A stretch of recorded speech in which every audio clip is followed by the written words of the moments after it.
바울은 복음의 출발점이 우리 모두가 하나님의 진노 아래 놓여 있는 죄인임을 아는 것이라 주장하였습니다. 그리고 율법이나 선행으로도 하나님의 진노에서 자유로울 수 없다라고 말씀하고 있습니다. 오직 하나님께서 열어주신 구원의 길 외에는 하나님의 진노에서 자유로울 수가 없음을 이야기하면서 그것은 오직 은혜로 우리에게 주어진 것이며 오직 예수 그리스도를 믿음으로 말미암아 얻게 된다라고 말씀합니다. 그러자 많은 사람들이 이런 의문을 갖게 되었습니다. 그러면 내가 하는 어떠한 행위도 구원에 아무런 영향을 미치지 않는 것 아닌가? 율법을 철저히 지킬 필요도 없으며 선행이나 구제, 사랑의 어떤 행위도 필요 없는 것 아닌 것인가? 우리가 어떠한 죄에 고한다여도 하나님이 이루시는 구원이 아무런 제약이 없이 내게 임한다면 그러면 더 큰 은혜를 깨닫기 위해서라도 우리는 더 큰 죄악에 고할 수도 있는 것 아닌가? 이까짓 계속해서 죄를 지어도 아무런 문제 없는 것 아닌가? 율법을 강조하는 유대교 그리스도인들 사이에서 터져나온 사도 바울의 복음에 대한 불만이었습니다. 그리고 나름 타락한 세상 속에서 거룩한 생활을 하며 세상과 구별됨을 스스로 증거하고자 하는 이방인 그리스도인들 사이에서도 터져나온 불만이기도 하였습니다. 오직 믿음으로 주어지는 구원, 그래서 오직 은혜임을 힘주어 강조하는 사도 바울의 복음에 사람들이 이같이 이의를 제기하고 있는 모습입니다. 이렇게 믿기만 하면 은혜로 받을 수 있는 구원이라면 굳이 이토록 힘들게 말씀을 지키며 살려고 애를 쓸 필요가 과연 있을까? 그냥 쉽게 죄 가운데 살아도 하나님의 이 은혜의 구원은 여전히 내게 유효한 것 아닌가? 이와 같은 의문 속에서 있었던 로마교회 성도들에게 사도 바울은 힘주어 강조하여 이 복음의 진리를 다시금 설명을 합니다. 예수 그리스도를 단순히 믿는 믿음으로 구원을 받는 것이 아니라 예수 그리스도와 함께 죽고 살았음을 인정하고 고백하며 그렇게 살아갈 때 비로소 우리가 진정으로 구원받은 자의 모습으로 서게 된다라는 것입니다. 그래서 사도 바울은 이 사실을 증거하기 위하여서 침례라는 예식을 통하여 설명을 하고 있는 것입니다. 우리가 예수를 믿는다는 것이 과연 무엇을 의미하는지 그 모습은 어떠한 것인지를 설명하기 위해 사도 바울은 침례라는 예식을 들어 오늘 본문 말씀을 통해 설명을 하고 있습니다. 침례, 우리 한글 성경은 대부분 세례라고 번역을 하고 있습니다. 침례교 성경에서만 침례라는 단어를 발견할 수 있습니다. 세례와 침례가 무엇이 다른지 조금 후에 다시 말씀을 좀 드리겠습니다. 침례를 구약의 할례와 연관시켜 설명을 하는 경우가 종종 있지만 사실 엄밀히 따져서는 이게 구분이 되는 예식입니다. 왜냐하면 할례는 하나님의 선택과 구별됨이라는 의미에서 행하는 의식이기 때문에 그렇습니다. 만약 할례와 침례가 같은 의미라 할 것 같으면 굳이 예수님이 할례와 침례를 동시에 다 받으실 필요가 없으셨을 것입니다. 그리고 아시겠지만 구약에는 침례 예식이 없습니다. 제사장이 죄를 씻는 정결 의식은 있습니다만 이 또한 침례 의식과는 엄연히 구별되는 예식입니다. 침례 요한이 베풀었던 침례가 회개의 바탕을 둔 예식이기 때문에 구약의 정결 의식과 동일시하는 경향이 있기는 합니다. 종종 어떤 목사님들은 그렇게 연관지어 설명을 하기도 합니다. 하지만 예수님이 받으신 침례를 생각하면 이 또한 정결 의식과는 한참 멀게만 느껴집니다. 왜냐하면 예수님은 죄가 없으신 분임에도 불구하고 침례를 받으셨기 때문입니다. 그리고 만일 죄를 씻는 정결 의식으로서의 침례를 예수님이 명령하신 것이라면 예수님이 우리 죄를 담당하사 십자가를 지신 사건은 어찌 보면 아무런 의미가 없게 되는 것입니다. 따라서 침례는 정결 의식과는 구분이 되는 예식이라 할 수가 있습니다. 중요한 것은 사도 바울은 오늘 본문 말씀을 통하여 복음의 진리인 구원의 아주 중요한 원리와 구원받은 자로서의 삶의 모습을 설명하고자 여기서 이 침례라는 예식을 들어 설명하고 있다라는 것입니다. 우선 우리가 침례에 대해서 먼저 정리하고 넘어가야 할 사실은 구약에 딱히 정의되어 있지 않은 이 침례 예식을 왜 예수님께서는 명하셨는가라는 사실입니다. 우리 그리스도인들에게는 예수님으로부터 받은 대사명이 있지요. 그것이 바로 마태복음 28장 18절부터 20절의 말씀입니다. 예수께서 나와 말씀하여 이르시되 하늘과 땅의 모든 권세를 내게 주셨으니 그러므로 너희는 가서 모든 민족을 제자로 삼아 아버지와 아들과 성령의 이름으로 침례를 베풀고 내가 너희에게 분부한 모든 것을 가르쳐 지키게 하라. 볼지어다 내가 세상 끝날까지 너희와 항상 함께 있으리라. 모든 민족으로 제자를 삼고 그들에게 침례를 주고 또한 그들에게 말씀을 가르쳐 지키도록 하라라는 말씀이 마태복음 28장 18절에 20절 말씀이죠. 이것이 우리 모든 그리스도인들이 주님께로부터 위임받은 대사명입니다. Great Commitment라고 우리가 부릅니다. 그래서 모든 교회들마다 다양한 여러 가지 사명 선언문들이 있지만 이 내용들이 그 안에 다 들어가 있습니다. 예수님은 우리로 하여금 땅끝까지 이르러 증인된 삶을 살라 명하시면서 침례를 베풀도록 명하셨습니다. 그러면 침례 예식을 통하여서 우리 주님이 의도하신 바는 무엇일까? 성경은 정확히 그 이유에 대해서 설명을 하고 있지는 않지만 이 예식이 행해지던 초기 교회 공동체의 모습을 통해서 우리가 유추해 본다면 내가 믿는 믿음을 모든 사람들 앞에 공식적으로 선언하는 과정이 바로 이 침례 예식이고 이 또한 복음 증거의 강력한 도구가 되었다라는 사실입니다. 실제로 초기 교회 공동체에서 행하였던 침례 예식 모두가 다 공중, 퍼블릭에서 행하여졌습니다.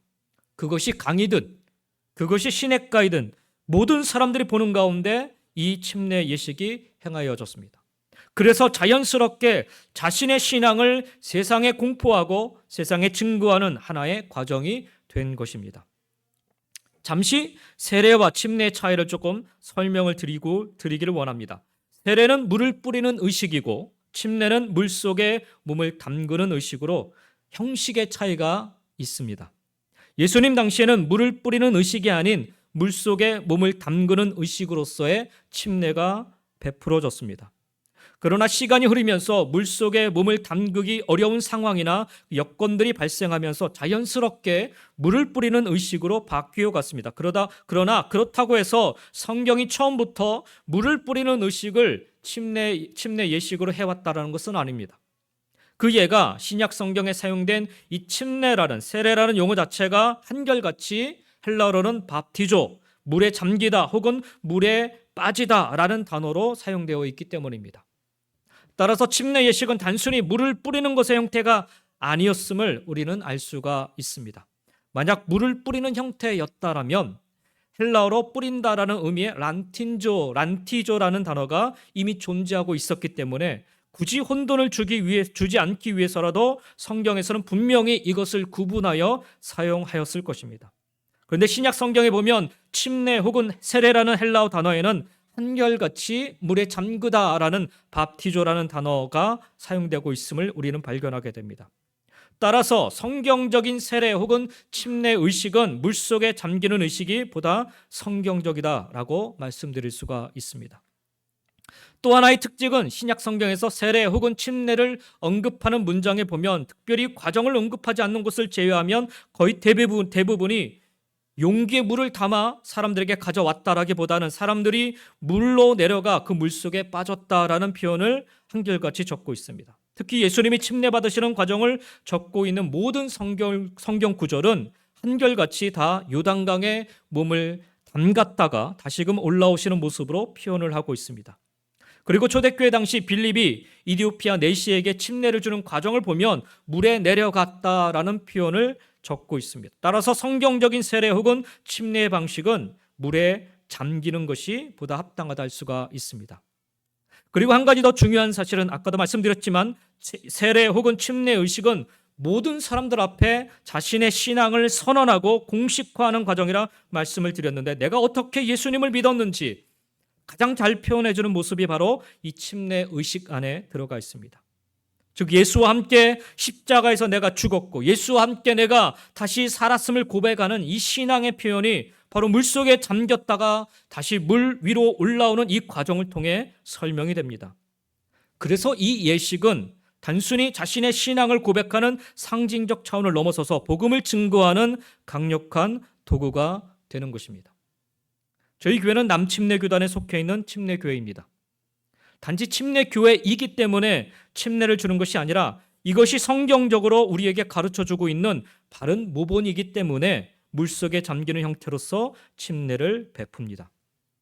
물론 그렇지 못한 상황에 처하게 되면 저 또한 용기에 물을 담아서 세례를 베푸는 일도 능히 기쁨으로 할 수 있습니다. 그러나 굳이 그렇지 않은 상황에서 물에 잠그는 행위를 피하고 머리에 물을 뿌리는 행위로는 침례를 하지 않습니다. 이런 모습 때문에 다른 교단에서 받으신 세례를 무시하거나 무효하는 것은 아닙니다. 왜냐하면 세례나 침례는 구원을 받는 도구가 아니기 때문에 그렇습니다. 만일 죄를 씻는 과정으로서 세례를 주장하고 있다면 이 세례 의식이 없으면 구원을 받을 수 없게 되는 거죠. 그래서 다른 의식으로 구원받았다라고 주장할 수 없게 되는 것입니다.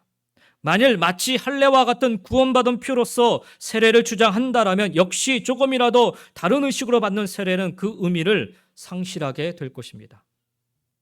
그러나 성경에서 우리에게 가르쳐주고 있는 세례나 침례는 예수 그리스도를 믿는 믿음의 사람들이 자신의 믿음을 고백한 뒤에 행하는 의식으로 여겨졌습니다. 따라서 믿음으로 구원을 받는 것이지 침례를 받음으로 구원을 받는 것이 아님을 초대교회의 모습을 통해 우리는 깨닫게 됩니다. 신약에서 침례를 받는 모든 구조들마다 다 자신들의 신앙을 고백한 뒤에 그 믿음의 증거로서 침례를 받았습니다. 물론 침례 요한이 베풀었던 침례나 예수님이 받으셨던 침례는 여기서 제외됩니다. 지금 여기서 우리가 이야기하는 침례 의식은 예수님께서 직접 명하신 침례 예식을 말하고 있는 것입니다. 따라서 다른 교단에서 세례를 받으신 것이 예수 그리스도를 믿는 믿음을 고백한 뒤에 자신의 신앙을 모든 사람들 앞에 고백하는 과정으로 받은 의식일체인데 우리는 모두가 다 같은 신앙의 고백으로 받아들이는 것입니다.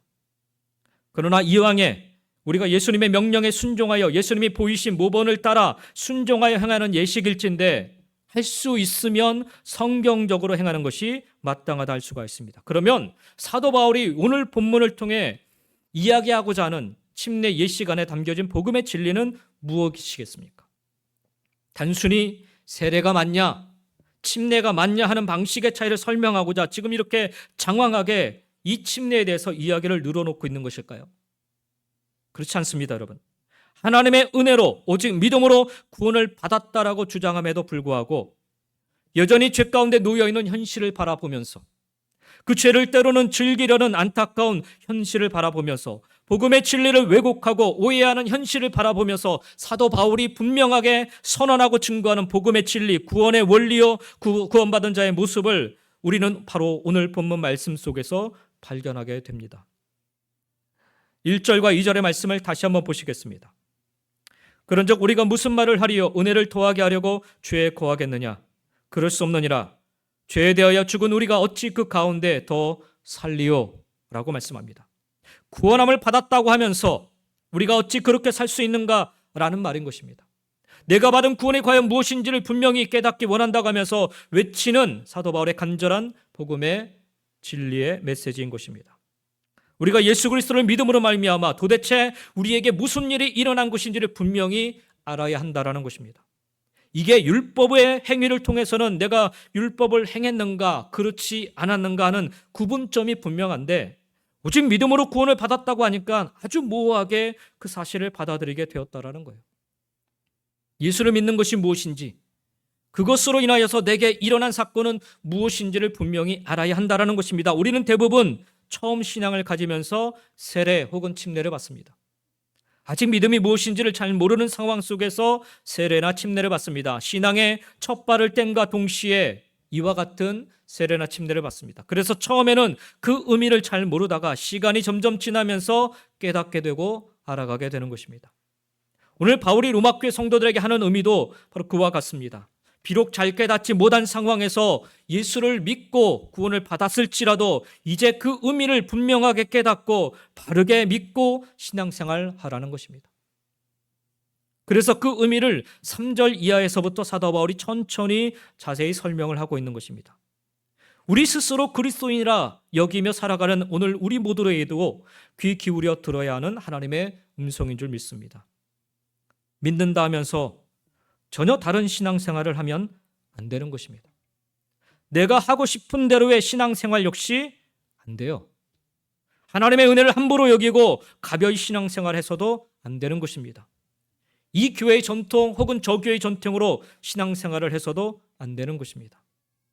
제가 목회를 하면서 제일 안타까운 것 중에 하나는 이전 교회에서 해오던 신앙생활에 마치 최고인 양 그렇게 생각하고 행동할 때입니다. 심지어는 이전 교회에서는 이렇게 했는데 우리 교회도 그렇게 해야 한다라고 주장할 때입니다. 그게 성경에서 가르친 내용 그대로이면 사실 아무런 문제가 안 되는데 성경에서 가르치는 본질적인 내용이 아닌 경우에는 문제가 됩니다. 오늘 로마교회 성도들에게 하는 바울의 이야기 속에는 그들 스스로 품고 있는 자기 멋대로의 신앙에 일침을 가는 내용이기도 합니다. 그래서 우리는 자꾸 성경 앞으로 나아가야 합니다. 성경에서 우리에게 무엇이라 가르치는지, 성경을 통해 우리에게 말씀하시는 내용은 무엇인지를 그래서 우리는 귀 기울여 들어야 하는 것입니다. 자, 오늘 본문 속에서 사도 바울은 침례에 대해서 이렇게 설명을 합니다. 3절과 4절 상반절 내용입니다. 무릇 그리스도 예수와 합하여 침례를 받은 우리는 그의 죽으심과 합하여 침례를 받은 줄을 알지 못하느냐. 그러므로 우리가 그의 죽으심과 합하여 침례를 받음으로 그와 함께 장사되었나니 말씀합니다. 여기에 우리 그리스도인들을 위한 위대한 복음의 진리가 담겨져 있습니다. 그것은 우리가 죽었다라는 사실입니다. 그리고 그리스도가 죽으셨을 때 주님은 우리의 죽음을 대신 담당하여 죽으셨다라는 사실입니다.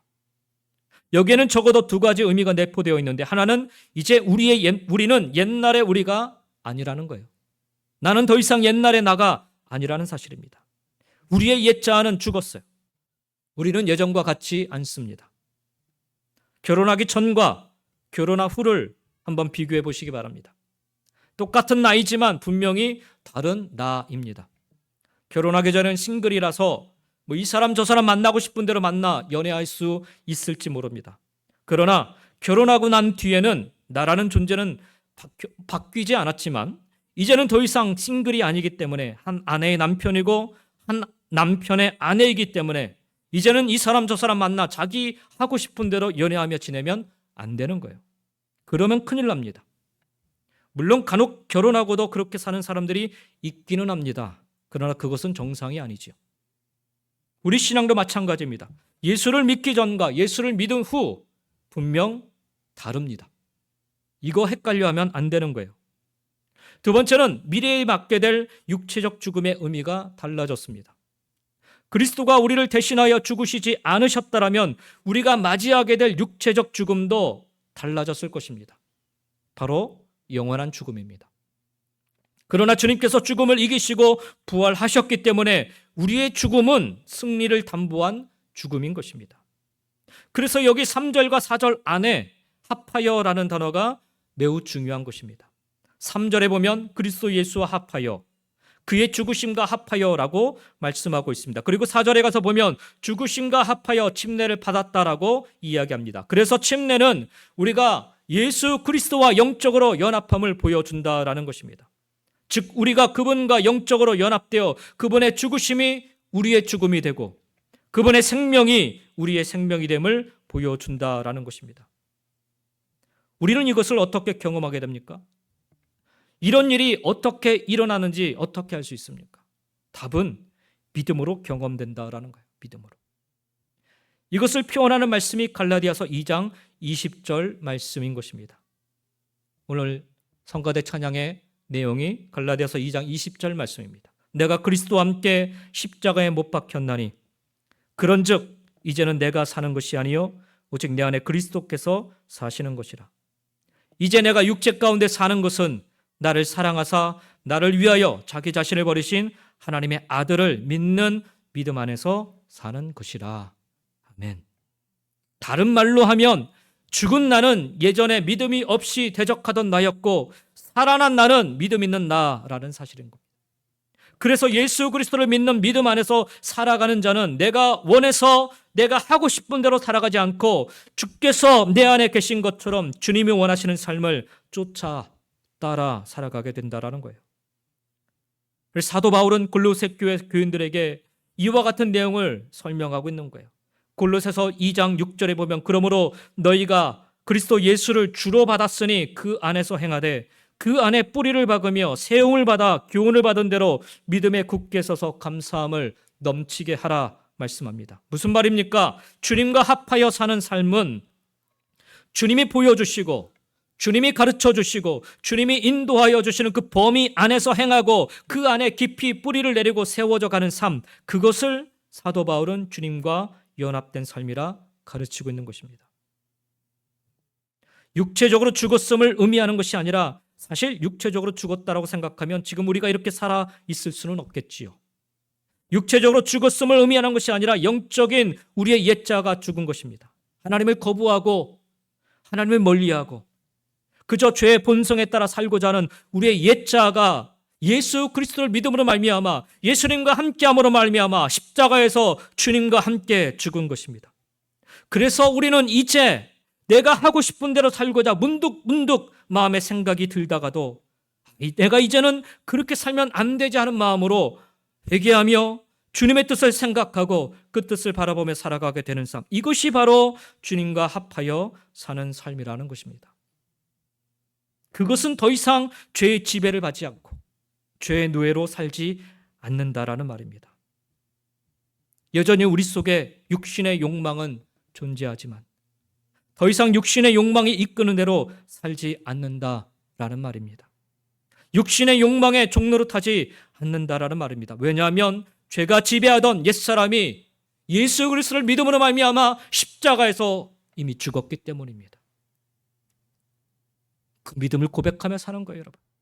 그래서 죄가 우리를 지옥으로 끌고 갈 수도 없고 다시 죄짓게 할 수도 없는 것입니다. 이제는 예수님의 생명으로 사는 거듭난 자가 되었기 때문에 죄가 이끄는 대로 그저 끌려가는 그런 삶이 아니라 그 죄와 싸우려 하고 그 죄를 이기려고 하는 것입니다. 한마디로 이제는 죄에 이끌려 사는 인생이 아니라 예수에 이끌려 우리 안에 거하시는 성령에 이끌려 사는 인생이라는 말입니다. 그래서 이 침례를 통하여 사도 바울이 설명하는 복음의 진리인 구원의 원리는 십자가에서 우리가 죽었음을 믿는 것입니다. 그리고 그 믿음대로 사는 것입니다. 만약 여전히 죄가 이끄는 대로 죄에 이끌려 살아간다면 그것에 대해서 전혀 거부감이나 부끄러움이 없다면 이것은 우리 구원에 대한 고백이 거짓이라는 것입니다. 침례를 통하여 우리는 이 사실을 다시금 깨닫는 것이고 모든 사람들 앞에 이 사실을 고백하는 것이며 우리는 나의 삶이 지금 어떤 자리에 어떤 환경에 놓여 있는지를 분명하게 알고 선언하게 되는 것입니다. 믿음 없이 반역하던 예전에 나는 이미 그리스도와 함께 못 박혔습니다. 그리고 이제는 내 안에 살아계신 예수 그리스도께서 이끄시는 대로 예수 그리스도께서 원하시는 대로 나는 살아갑니다. 여러분, 이것이 우리가 받은 침례의 의미인 것입니다. 그리고 사도 바울이 로마 교회 그리고 오늘을 살아가는 우리 모두에게 가르쳐주고자 하는 복음의 메시지, 구원의 메시지인 것입니다. 사랑하는 성도 여러분, 예수님이 나의 구주가 되심을 믿으십니까? 그렇다면 그분과 함께 내가 십자가에 합하여 이미 죽었음을 선포하시기 바랍니다. 그리고 더 이상 죄에 이끌려 사는 인생이 아님을 깨달으시고 주님이 원하시는, 주님이 이끄시는 참된 은혜 안에 날마다 기쁨으로 살아가시기를 예수님의 이름으로 간절히 축원드립니다. 두 번째로 침례는 우리가 그리스도 안에서 새 생명을 얻었음을 선언하는 것입니다.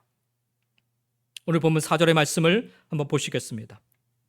그러므로 우리가 그의 죽으심과 합하여 침례를 받음으로 그와 함께 장사되었나니 이는 아버지의 영광으로 말미암아 그리스도를 죽은 자 가운데서 살리심과 같이 우리로 또한 새 생명 가운데서 행하게 하려 함이라 말씀합니다. 침례를 받을 때 물속에 계속 머물러 있는 사람은 없습니다. 간혹 목사님들이 이분은 좀 기가 세니까 좀 죽여놔야 되겠다라고 생각해서 물속에 조금 더 담가두신다라는 우스갯소리를 하시는 경우가 있습니다. 얼마 전에 우리가 침례를 받았지 않습니까? 침례 예식을 했지 않습니까? 제가 침례 예식을 할 때 침례 받으신 분들한테 이런 경고성 농담을 좀 했습니다. 조금 물속에 담가 놓을 수 있습니다. 각오를 하고들 이렇게 오셨더라고요. 평상시에 안 하던 호흡, 숨쉬기 운동도 좀 하시고. 너무 이렇게 제가 빨리 꺼내가지고 목사님 너무 짧게 하셨습니다라고 이렇게 저한테 얘기하시는 분도 있어요. 근데 제가 지쳐가지고 이게 물속에 한번 담갔다 꺼내오는데 이게 힘이 들거든요. 나중에는 제가 지쳐가지고 오래 담궈 놓을 수가 없습니다. 아무리 조금 더 물속에 담궈달라 그렇게 개인적으로 부탁하시는 분들 혹시 계실지 모르겠지만, 아무리 그래도 여러분 영영 물속에 담가두지는 않습니다. 왜 그렇습니까? 죽음 이후에 새로운 생명이 있기 때문입니다. 그래서 침례는 예수님이 죽은 자 가운데서 사흘 만에 하나님의 능력으로 하나님의 영광을 위해 다시 살아나신 것처럼 우리를 그와 같이 살려주셨음을 믿음으로 고백하고 선언하는 의식인 것입니다. 그래서 이 침례 예식을 통해 우리는 예수님을 죽은 자 가운데서 일으키신 하나님의 역사를 믿는 우리의 믿음을 표현함과 동시에 우리도 또한 그와 같이 하나님의 능력으로 예수 그리스도를 믿는 믿음 가운데 일으켜 세움받게 됨을 믿는 우리 믿음의 표현인 것입니다. 이런 예식을 통하여 우리는 그리스도가 소유한 새 생명을 우리도 함께 공유하고 있음을 확인하게 되는 것입니다. 근데 오늘 본문 속에서 보면 사도 바울이 단지 우리가 새 생명을 얻었다라고 이야기하지 않음을 주목할 필요가 있습니다. 뭐라고 얘기해요? 새 생명 가운데 행하게 하려 함이라. 이것을 좀 더 설명하고 있는 말씀이 11절 하반절의 말씀인 것입니다. 그리스도 예수 안에서 하나님께 대하여는 살아있는 자로 여길지어다 말씀합니다. 침례는 단지 하나의 의식으로 끝나서는 안 됨을 설명하고 있는 것입니다. 구원받은 사람은 단지 내가 구원받았음을 인식하고 그것을 선언하는 것으로 끝나서는 안 된다는 말씀입니다. 구원은 하나의 증명서가 아닙니다, 여러분. 침례를 통하여 물속에 들어갔다가 다시 나옴으로 말미암아 다시 살아난 새 생명을 소유한 사람이기 때문에 그 새 생명의 모습으로 살아가야 하는 것입니다. 그것이 살아있는 모습인 것입니다. 하나님께서 아담을 처음 창조하셨을 때 진흙으로 그를 만드신 후에 그 코에 하나님의 생기를 불어 넣으시지 않으셨습니까? 그리고 그제서야 진흙으로 만든 그 사람이 살아 움직이는 생명체가 되었다라고 성경은 증거하고 있습니다. 새 생명을 얻었다는 이야기는 그래서 단지 새로운 생명을 얻었다는 정의가 아니라 새로운 생명으로서의 삶을 살아가고 있다는 것을 이야기하는 것입니다. 그래서 4절에서는 생명의 새로운 가운데 행하며 살아가는 것을 이야기하고 있는 것이에요. 사도 바울은 로마교회 성도들에게 이 복음의 진리를 설명하면서 너희들이 받은 구원을 하나의 트로피로 여기지 말라라고 권면하고 있는 것입니다. 우리가 받은 구원은 하나의 장식품과도 같은 그런 종류의 것이 아니라는 것입니다. 다른 누군가에게 나는 로마 시민권자입니다라고 마치 자신의 신분이 무엇인지를 설명하는 그런 증명서 정도의 것이 아니라는 거예요. 내가 받은 구원은 11절 말씀을 빌려서 설명을 하면 예수 그리스도 안에서 새로운 삶을 살아가는 자의 모습인 것입니다. 여기 예수 그리스도 안에서라는 말은 예수 그리스도의 통치를 받으며 그분의 이끄심을 받으며 그분의 인도하심을 받으며 라는 말과 같은 의미입니다. 그래서 나는 예수 믿고 구원 받았습니다 라고 말로만 주장할 수 없다라는 거예요. 예수 믿고 구원 받았으면 새 생명의 삶을 살아가야 한다라는 것입니다. 예수의 뜻을 쫓아 예수의 뜻을 따라 살아가야 한다라는 것입니다. 그런데 안타깝게도 오늘날 교회에 나오는 많은 사람들을 보면 침례로 따지면 물속에 잠겼다가 다시 물 바깥으로 나오지 않는 그런 모습을 종종 보게 됩니다. 죽은 자의 모습이죠. 살아 새 생명을 얻은 자의 모습은 찾아보기 어려울 때가 종종 있습니다. 살긴 살았는데 여전히 옛자에 이끌려 죄 가운데 오히려 죄를 즐기며 살아가는 모습을 보게 됩니다. 그러면서 나는 구원받았다라고 외칩니다. 사도 바울은 지금 그럴 수 없다라고 이야기하고 있는 것입니다. 우리가 받은 구원은 그런 종류의 구원이 아니라는 거예요. 하나님의 능력으로 하나님의 영광을 위하여 예수를 죽음에서 다시 살리신 그 능력으로 우리가 얻은 구원이라는 거예요. 그래서 그냥 생명이 아니라 새 생명인 것입니다. 그리고 새 생명 가운데 행하게 하려고 구원하여 주셨음을 잊지 말라는 것입니다. 그러니 당연히 더 이상 죄에 무기력하게 거해서는 안 된다는 거예요. 오늘 우리가 읽지는 않았지만 로마서 6장 12절 13절의 말씀을 한번 보시기 바랍니다. 그러므로 너희는 죄가 너희 죽을 몸을 지배하지 못하게 하여 몸의 사욕에 순종하지 말고 또한 너희 지체를 불의의 무기로 죄에게 내주지 말고 오직 너희 자신을 죽은 자 가운데서 다시 살아난 자 같이 하나님께 드리며 너희 지체를 의의 무기로 하나님께 드리라 말씀합니다. 우리가 읽은 본문 6절에서도 이것을 강조하여 설명하고 있는 것입니다. 우리가 알거니와 우리의 옛사람이 예수와 함께 십자가에 못 박힌 것은 죄의 몸이 죽어 다시는 우리가 죄에게 종노릇하지 아니하려 함이니. 여기서 죄의 몸이 죽었다라고 하는 말은 죄의 도구로 우리의 몸을 지배하던 힘이 아주 없어졌다라는 것이 아니라 무력해졌다라는 거, 무력해. 다시 말해서 우리가 얻은 이 구원으로 말미암아 죄를 이길 수 있는 능력을 우리가 얻게 되었다라는 것입니다. 더 이상 죄를 안 짓는 게 아니라 죄를 지을 수 있지만 우리는 능히 이 죄가 무엇인지를 알고 그래서 죄에서 돌이키는 삶을 살아갈 수 있게 되었다라는 거예요. 회개할 수 있게 되었다라는 거죠. 이 말씀을 성 어거스틴은 우리가 구원받기 이전에는 죄를 안 지을 수 없는 그런 자였지만 구원받은 후에는 죄를 안 지을 수 있는 자가 되었다라고 표현을 합니다. 무슨 말입니까? 구원받기 전에는 죄를 짓는 것이 당연했지요. 왜? 죄가 뭔지를 모르니까. 그런데 예수를 믿고 달라진 뒤에는 죄를 안 지을 수 있는 자가 되었다는 거예요. 죄를 지을 필요도 없어졌다는 거예요. 왜? 죄가 뭔지를 알기 때문에 그렇죠. 죄를 지을 수도 있습니다, 여러분. 그러나 죄를 지을 필요가 없어진 것입니다. 그러면 우리는 어떻게 하여야 새 생명 가운데 살아갈 수 있는 것입니까? 주님이 내게 성령을 주시고 새로운 생명을 주시고 하나님의 도우심이 우리와 함께 한다면 죄를 이길 수가 있지만 그럼에도 불구하고 우리는 넘어질 수도 있습니다. 다시 말하면 구원을 받았다고 하여 자동으로 이기는 삶을 사는 것이 아니라는 말인 것입니다. 그래서 하나님께 우리 자신을 드리는 삶이 필요한 것입니다.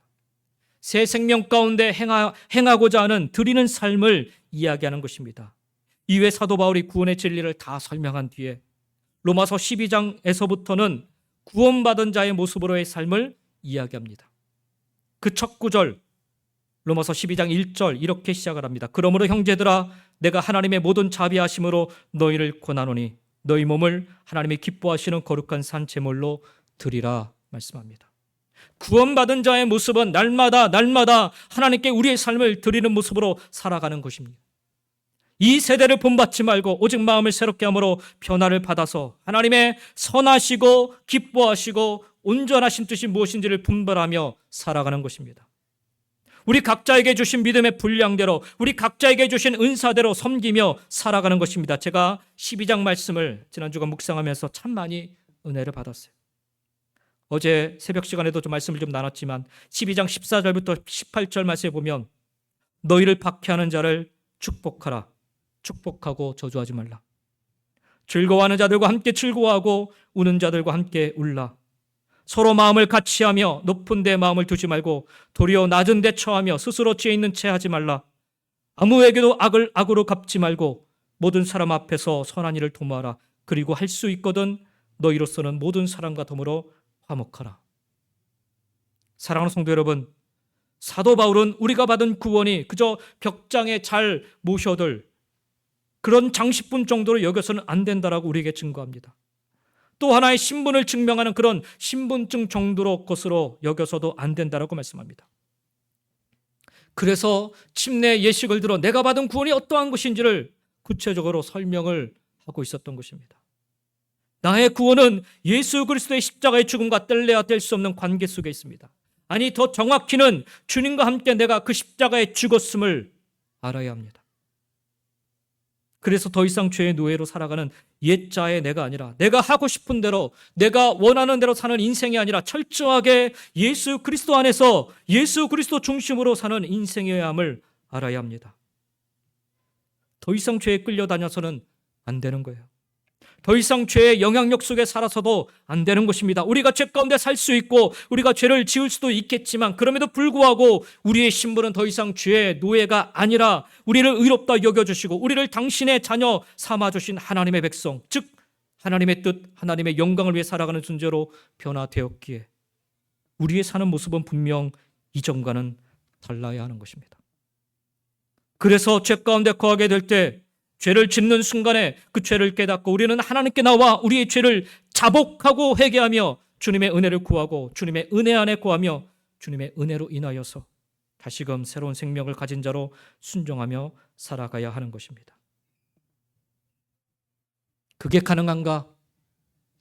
의문을 품고 스스로 좌절하며 절망하지 마시기 바랍니다. 하나님의 능력으로 하나님의 영광을 위해 이미 하나님께서는 십자가에서 예수 그리스도를 죽음에서 다시 살리사 우리의 구원의 주가 되게 하셨습니다. 그 능력으로 우리는 가능한 것입니다. 그리고 이 예수 그리스도를 믿는 자마다 이미 약속하신 영생을 우리에게 주시겠다라고 말씀하여 주셨습니다. 그러니 믿고 순종하심으로 우리 모두 이 구원의 은혜를, 이 구원의 능력을 누릴 수 있기를 주의 이름으로 간절히 축원드립니다. 그리고 오늘 이 복음의 진리 가운데 주님 안에서 새 생명 가운데 능력 있게 살아가시기를 저와 여러분 모두가 다 되시기를 예수님의 이름으로 간절히 축원드립니다. 기도하겠습니다.